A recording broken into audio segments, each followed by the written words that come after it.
लोग कुछ बहुत ही इम्पोर्टेंट और बहुत बेहतरीन कुछ पॉइंट्स पढ़ रहे हैं पेडागोजी सेक्शन से, और जो बहुत बार पूछे जाते हैं हम लोग टीचर एलिजिबिलिटी टेस्ट में। बहुत कुछ इंपॉर्टेंट पॉइंट्स हम लोग डिस्कस कर लेते हैं एक एक करके। सबसे पहले देखते हैं सेंसरी मोटर स्टेज।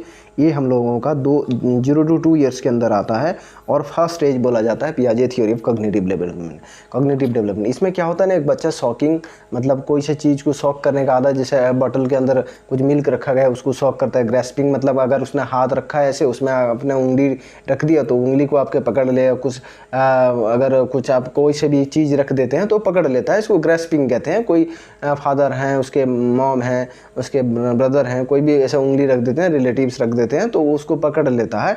इस तरह से अगर कोई उंगली रख देते हैं उसको पकड़ लेता है तो उसको बोलते हैं ग्रेस्पिंग। लुकिंग से भी वो बहुत कुछ सीखता है। यहाँ पे सीखता है बच्चा, शॉकिंग से सीखता है। शॉकिंग मतलब मिल्क वगैरह कुछ भी चीज़ उसे देंगे तो मुंह में रख के उसको चूसना शुरू कर देता है, जिसको शॉक करना शुरू कर देता है, शॉकिंग बोलते हैं।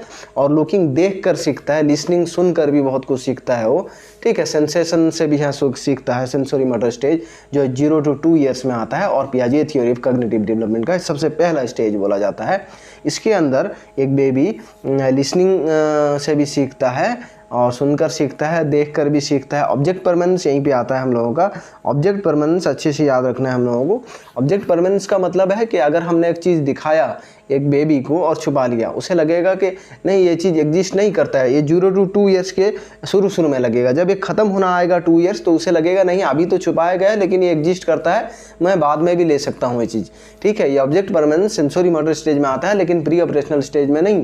प्री ऑपरेशनल स्टेज में तो ऑलरेडी डेवलप हो चुका है सेंसरी में ना, लेकिन ये डेवलप सेंसरी में ही हो जाता है। उसको 2 साल ख़त्म होने से पहले लग जाता है कि जो कोई सा चीज़ भी मुझको दिखाया गया और छुपा लिया गया है, इसका मतलब ये है कि वो चीज़ एग्जिस्ट करता है, मेरे पास से अभी छुपा लिया गया है। इसको हम लोग सेंसरी मोटर स्टेज बोलेंगे। फिर हम लोग आगे देख लेते हैं असेसमेंट ऑफ लर्निंग। ये इसको हम लोग सेल्फ असेसमेंट भी बोलते हैं, असेसमेंट ऑफ लर्निंग को। इसमें क्या होता है ना, कोई पूरा ईयर पढ़ा दिया गया क्लास में और टीचर ने आपको पढ़ा दिया, फिर लास्ट में आपके टीचर जो है एग्ज़ाम ले रहे हैं। कोई सा भी एग्ज़ाम जो है वो 100 मार्क का होगा यहाँ पे, और समेटिव असेसमेंट होगा। मतलब आपके लॉन्ग आंसर टाइप भी है, 3 मार्क्स आंसर टाइप भी है, और वेरी शॉर्ट आंसर टाइप और शॉर्ट आंसर टाइप जो 4 मार्क्स 3 मार्क्स के होते हैं, सारा मिलाकर 100 मार्क्स का आपका एग्जाम दिया जाता है, जिसे हम लोग समेटिव असेसमेंट बोलते हैं या असेसमेंट ऑफ लर्निंग बोलेंगे। यहाँ पे आपको पोर्टफोलियो कुछ बनाना कर देने दिया गया है, बना कर लाते हैं, ठीक है। या आप कोई सा प्रोजेक्ट आपको दे दिया गया है कि ये इस काम एक्सपेरिमेंट पे आप एक प्रोजेक्ट बना कर लाइए, इसको भी हम असेसमेंट ऑफ लर्निंग बोलते हैं। जो लास्ट में पूरे ईयर के पढ़ाई के बाद स्टूडेंट से एक देखा जाता है कि बच्चा को कितना पढ़ाई में हुआ है और कितना नहीं हुआ है समझने के लिए, ठीक है। असेसमेंट ऑफ लर्निंग इसको बोलते हैं नेशनल करिकुलम फ्रेमवर्क 2005।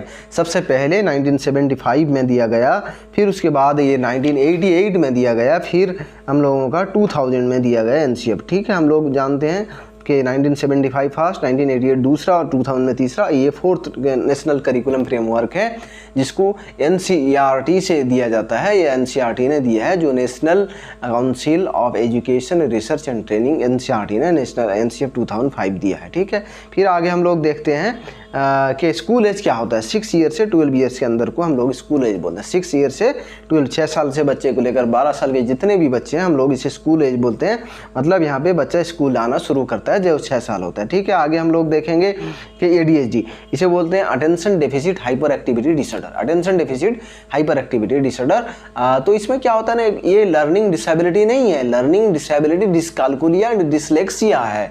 हम लोग बोलते हैं एडीएचडी एक लर्निंग डिसेबिलिटी नहीं है, लेकिन उसके पढ़ाई को जरूर अफेक्ट करता है, उसके जो एजुकेशनल कैरियर को बहुत अफेक्ट करता है ये एडीएचडी जो है। मतलब ये क्या है, क्लास में बैठा है लेकिन टीचर क्या बोल रहे हैं उसे मालूम ही नहीं है, अटेंशन नहीं रख पा रहा है टीचर पे, उसका दिमाग कहीं दूसरी जगह घूम रहा है। तो हम लोग बोलते हैं अटेंशन से बहुत, इसीलिए हम लोग इसे बोलते हैं अटेंशन डेफिसिट।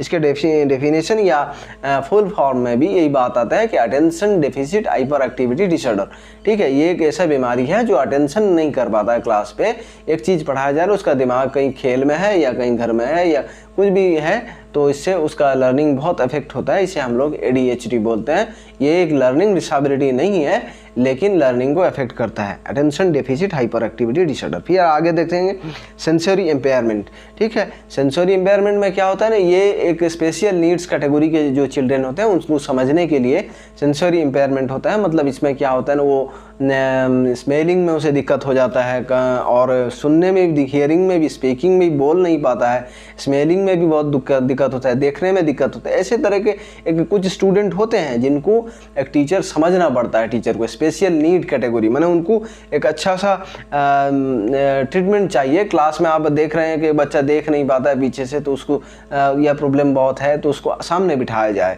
ठीक है। और स्मेलिंग में दिक्कत है तो अलग तरह का उसको ट्रीटमेंट दिया जाए। स्पीकिंग भी बोल नहीं सकता है तो उसको एनकरेज किया जाए, और दूसरे बच्चे जैसे उसमें क्लास में उसको डिस्टर्ब ना करें, उसका ख्याल रखा जाए। स्पीकिंग में भी दिक्कत होता है, सेंसरी इम्पेयरमेंट बोलते हैं हम लोग, और इसे हियरिंग में भी दिक्कत होता है, सुनने में अगर दिक्कत होता है तो इसको सामने ही बिठाया जाए। इसे हम लोग स्पेशल नीड्स बोलते हैं स्टूडेंट को। इस तरह के स्टूडेंट को हम स्पेशल नीड्स, मतलब अलग तरह का एक नीड उन्हें चाहिए।